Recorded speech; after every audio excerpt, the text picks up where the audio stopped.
Very good morning to you all. तो चलिए आज का लेक्चर स्टार्ट करते हैं।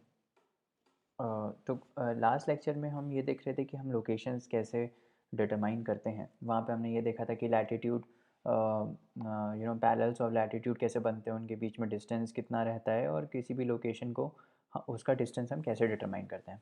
आज हम ये देखने वाले हैं कि लॉन्गिट्यूड का सिग्निफिकेंस क्या है। मतलब जैसे हमने बात किया था ना कि हमने अर्थ पे लॉन्गिट्यूड्स बनाए हैं बेसिकली, है ना। अर्थ में ऐसे एक एक डिग्री पे लॉन्गिट्यूड्स बने हैं, तो इन लॉन्गिट्यूड से हम क्या डिफाइन करते हैं, हम क्यों बनाया है हमने ये लॉन्गिट्यूड। एक तो लोकेशन डिटरमाइन करने के लिए बनाया है डेफिनेटली कि इंटरसेक्शन होगा तो हमको एक एग्जैक्ट पॉइंट मिल पाएगा जहाँ पे हम उसको आइडेंटिफाई कर पाएँ। सेकेंड ये है कि अब लैटिट्यूड्स जैसे मैंने कि बताया था, हमने 0 डिग्री एक डिफ़ाइन किया हुआ है जिसको हम प्राइम मेरिडियन बोलते हैं, है ना। उसमें अगर हम उसके वेस्ट में जाते हैं तो हम उसको वेस्ट का नाम दे देते हैं। फॉर एग्जांपल मैं अगर इस प्राइम मेरिडियन के 90 डिग्री वेस्ट में गया तो मेरा जो लॉन्गिट्यूड होगा वो 90 डिग्री डब्ल्यू होगा। अगर यही चीज़ मैं ईस्ट में चला जाऊँ 90 डिग्री तो वो 90 डिग्री ईस्ट हो जाएगा। जैसे नॉर्थ और साउथ में हम जब जा रहे थे तो हम लॉन्गी लैटिट्यूड्स को भी वैसे ही नेम कर रहे थे कि 46 डिग्री नॉर्थ में गए तो लैटिट्यूड 46 डिग्री एन हो गया, साउथ में गए तो 46 डिग्री साउथ हो गया। वैसे ही यहाँ पे ईस्ट और वेस्ट चलता है, ठीक है। अभी अब हम क्या करेंगे कि अब हम ये देखेंगे कि टाइम इसमें ऐड और सब्ट्रैक्ट कैसे होता है। तो फॉर एग्जांपल सबसे पहले आप ये देखो कि हमें पता है अर्थ रोटेट करता है, राइट।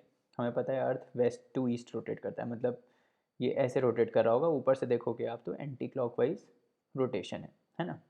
तो अब इसमें क्या होगा कि देखो, अब इसमें क्या होगा, ऐसे ऐसे रोटेट कर रहा है ना।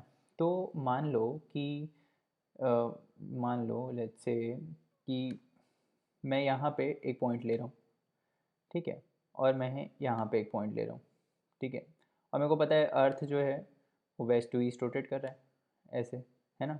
तो ऑब्वियसली ये वाला जो पॉइंट है इसमें पहले सनलाइट आएगी और ये वाला जो पॉइंट है ये बाद में आएगा, है ना, क्योंकि ये तो ऐसे रोटेट कर रहा है। तो सनलाइट सबसे पहले यहाँ पे आएगी, है ना, और यहाँ पे आएगी। तो क्या मैं ये बोल सकता हूँ कि यू नो यहाँ ये वाली जो कंट्री है, जो भी यहाँ पे कंट्री होगी उसमें सनराइज़ पहले होगा। तो यही सेम चीज़ इंडिया और यूएस में भी यही होता है ना कि मान लो इंडिया इधर है, यूएस इधर है, तो इंडिया में पहले सनराइज़ आ जाता है। पहले मतलब चलो वो तो ज़्यादा डिफरेंस हो गया, मतलब पहले 14 घंटे पहले आ जाता है ना। जब हमारे यहाँ रात हो रही होती है तो वहाँ सुबह हो रही होती है, जब वहाँ मतलब जब हमारे यहाँ सुबह हो रही होती है तो वहाँ रात हो रही होती है ना। क्योंकि यूएस इधर है, इंडिया इधर है ना। तो हम ये बोलते हैं कि इसमें टाइम गैप है, राइट। वो टाइम गैप क्या होता है, वो टाइम गैप यही होता है कि उस कंट्री को यहाँ से यहाँ तक आने में कितना टाइम लग रहा है, ठीक है। That is that is what is that is a time gap. तो बेसिकली मेरा पूरा समझाने का मतलब ये है कि जैसे ही आप वेस्ट टू ईस्ट जाओगे, ठीक है, तो आप टाइम ऐड करते हो। इसका क्या मतलब है, इसका क्या मतलब है, चलो देखते हैं इसका क्या मतलब है। तो फॉर एग्ज़ाम्पल ऐसे समझो उसको कि इसको मिटा देते हैं। ऐसे समझो उसको कि आप यहाँ पे थे, आप 2 घंटे बाद इधर आ गए, है ना। तो आपको सनलाइट 2 घंटे बाद दिख रही है ना, मतलब डीले में चल रहे हो आप, है ना। तो अगर मेरी कंट्री इधर है तो मेरे को तो पहले सनलाइट दिख जाएगी, है ना। तो मान लो लेट्स से सनराइज़ होता है 7 बजे, फॉर एग्ज़ाम्पल 7 बजे। तो मेरी कंट्री अगर इधर पहुंच गई तो मेरी क्लॉक में तो 7 पहले बज गया, है ना। आपके क्लॉक में तो अभी भी लेट से 4 बज रहा होगा जब सनलाइट नहीं आई है। फिर आप लेट से 3 घंटे बाद इधर आ जाते हो रोटेट करके, क्योंकि अर्थ तो रोटेट कर रहा है। तो तब आपके में सनलाइट आएगी। तो जब आपके में 7 बज जाएगा तब मैं तो और उधर चला जाऊँगा, है ना। तो मेरे में 10 बज रहा होगा। तो समझ रहे हो, ये टाइम गैप हमेशा रहेगा, ठीक है ना। तो मैं क्या बोलूँगा कि यहाँ वाली जो कंट्री है वो उससे 3 घंटा आगे है। आगे है मतलब पहले सनलाइट आ रहा है ना। यहाँ मेरे मेरे यहाँ मेरे को पहले सनलाइट मिल जा रहा है। आप जब जब मेरे यहाँ 7 बज रहा है, आपके यहाँ तो 4 ही बज रहा है ना। आपको सनलाइट नहीं मिल रही है, मेरे को मिल गई, तो मैं आपसे 3 घंटा आगे हूँ। बेसिक कंसेप्ट है, एकदम सिंपल, कि अगर आप वेस्ट टू ईस्ट जाओगे, ठीक है, तो आप टाइम में गेन गेन करते हो। गेन का मतलब समझ में आ रहा है ना, गेन क्या करते हैं, गेन गेन इसलिए कर रहे हैं, गेन का मतलब कि पहले आ जा रहा है वही चीज़, ठीक है। अब ये तो मैंने बताया कि ये जो 0 डिग्री है, ये जो चीज़ है वो हम 0 डिग्री के रिस्पेक्ट में डिफ़ाइन करते हैं ना।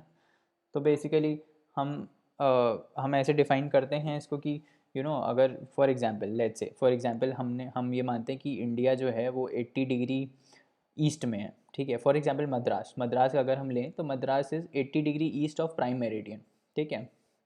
Madras is 80 degree east of prime meridian, ठीक है। सो वी हैव मतलब अब क्या है कि ये प्राइम मेरिडियन से 80 डिग्री ईस्ट में है। ईस्ट में मतलब इधर है, ईस्ट तो इधर ही है ना, इधर है मतलब प्राइम मेरिडियन अगर इधर होगा, है ना, तो मद्रास इधर है। तो इसका मतलब क्या हुआ कि यहाँ से यहाँ तक जब आएगा तो मेरा तो टाइम क्लॉक आगे चलेगा हमेशा इससे, है ना। तो अब ये डिटरमाइन कैसे करते हैं कि कितना टाइम क्लॉक आगे चलेगा, ये कैसे डिटरमाइन करते हैं। तो देखो, अर्थ 360 डिग्री रोटेट करता है ना। अब अर्थ का सरकमफेरेंस जो है दैट इज़ 25,000 माइल्स, ठीक है। अब उसको हम डिवाइड कर देते हैं 360 से, तो ये आता है लगभग लगभग ऐसे आता है कि मतलब आपने हमें सॉरी हमें ये पता है कि 24 घंटे में अर्थ 360 डिग्री रोटेट करता है, ठीक है, वो डिस्टेंस निकालने के लिए। बट हमको ये पता है कि 360 डिग्री पूरा एक रोटेशन 24 घंटे में हो जाता है। तो 1 घंटे में कितने डिग्री रोटेट करेगा वो हम डिवाइड करके निकाल सकते हैं, वो आता है 15 डिग्री। 360/24 that is 15 degree. तो मतलब 1 डिग्री अर्थ रोटेट कर मतलब 15 डिग्री अर्थ रोटेट करता है 1 घंटे में, ठीक है। तो 1 घंटे में ये 15 डिग्री इधर मूव कर जाएगा, फिर 1 घंटे में और 15 डिग्री इधर मूव कर जाएगा, ठीक है। तो अब अगर हमको ये निकालना है कि 80 डिग्री कितने में मूव करेगा, तो हम कैसे निकालेंगे कि भाई 15 डिग्री 1 घंटे मूव कर रहा है ना, 1 डिग्री 1/15 आवर्स में मूव करेगा, और 80 डिग्रीज जो है वो 1/15 इंटू 80 में मूव करेगा, है ना। तो वो हो जाता है 5.33 आवर्स। तो इसका मतलब कि जब हम 0 डिग्री जो प्राइम मेरिडियन है वहाँ से आगे गए, तो हमने 5.5 घंटे ऐड कर दिया उसमें, मतलब हम 5.5 घंटे आगे हैं लंदन से, ठीक है। तो ये मतलब है इसका, ठीक है, समझ में आ रहा है। फिर से समझना है एक बार इसको, वीडियो को दोबारा देख के अगर नहीं समझ में आ रहा है। कुल मिला के बात इतना है कि जब हम वेस्ट टू ईस्ट जाएंगे तो हमारे में टाइम ऐड होगा। ये टाइम कितना ऐड होगा ये डिपेंड करता है कि वो कितने डिग्री ईस्ट में है ना। कितने डिग्री ईस्ट में है तभी टाइम ऐड होगा। ईस्ट में होना ज़रूरी है टाइम ऐड के लिए मेरिडियन से, क्योंकि अर्थ जो है वो वेस्ट टू ईस्ट जाता है, ठीक है।